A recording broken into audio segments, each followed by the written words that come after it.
Assalamualaikum warahmatullahi wabarakatuh. Halo anak-anak semuanya, bertemu lagi dengan biologi bersama Ustazah Anita. Selalu sehat dan semangat ya. Are you ready for today?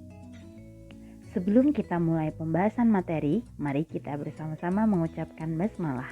Bismillahirrahmanirrahim. Pada video sebelumnya kita sudah membahas tentang alat reproduksi pria. Nah, hari ini kita akan masuk ke video pembelajaran biologi part 2 tentang alat reproduksi pada wanita. Apa sih tujuan dan manfaatnya?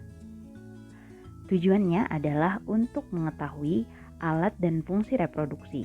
Dengan demikian, kita dapat menjaga kesehatan organ reproduksi kita yang bermanfaat untuk kelangsungan hidup spesies manusia berikutnya. Oke anak-anak, untuk alat reproduksi wanita nanti kita sama-sama membahas ya.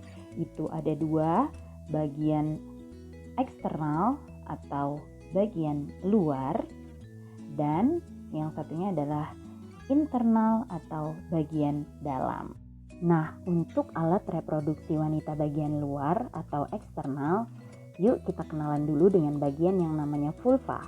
Ternyata vulva adalah muara dari dua saluran. Yang pertama saluran urin atau uretra, bisa dilihat pada gambar. Dan yang kedua adalah vagina.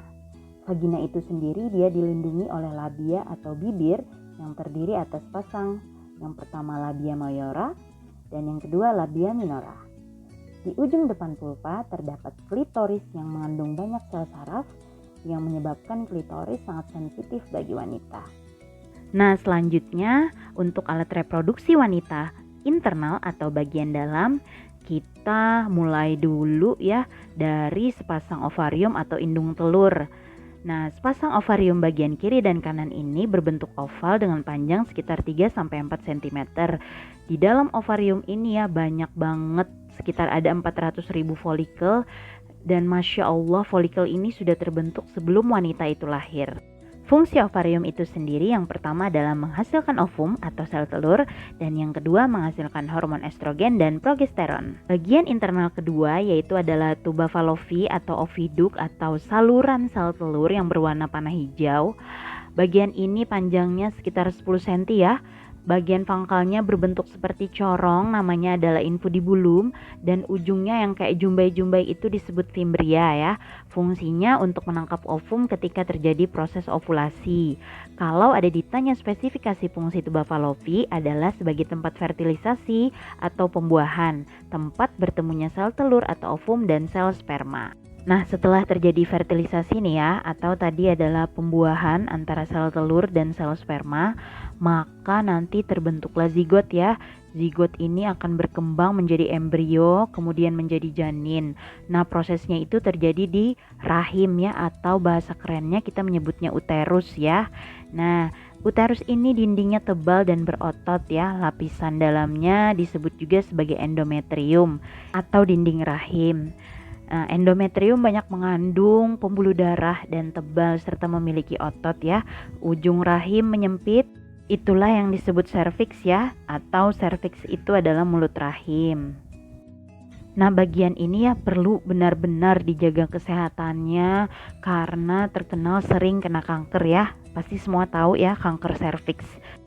Kalau fungsi rahim atau uterus tadi ya, dia berfungsi sebagai tempat perkembangan embrio ya. Kemudian bagian organ reproduksi internal selanjutnya adalah vagina ya, atau vagina ya kalau orang Inggris bilangnya. Vagina berfungsi sebagai tempat kopulasi ya. Masih ingat kemarin kopulasi itu adalah proses penyaluran spermatozoa ke dalam organ reproduksi wanita. Dan fungsi lainnya yaitu adalah sebagai saluran yang dilewati bayi saat lahir, juga saluran keluarnya darah menstruasi ketika ovum tidak dibuahi. Ya, itulah tadi pembahasan tentang alat reproduksi wanita ya. Ada bagian luar yang terdiri dari satu, vulva. Yang kedua adalah saluran urin atau uretra. Yang ketiga adalah labia mayor. Dan yang keempat adalah labia minor.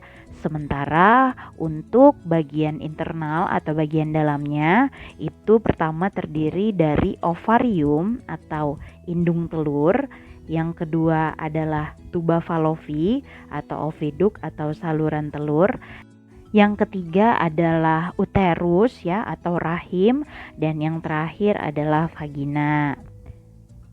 Oke, alhamdulillah itu tadi ya pembahasan kita untuk video pembelajaran part 2 tentang alat reproduksi wanita.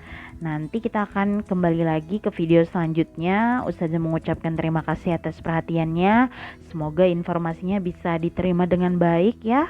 Mohon dicermati dengan benar-benar videonya supaya bisa dimengerti dengan baik. Terima kasih. Wassalamualaikum warahmatullahi wabarakatuh.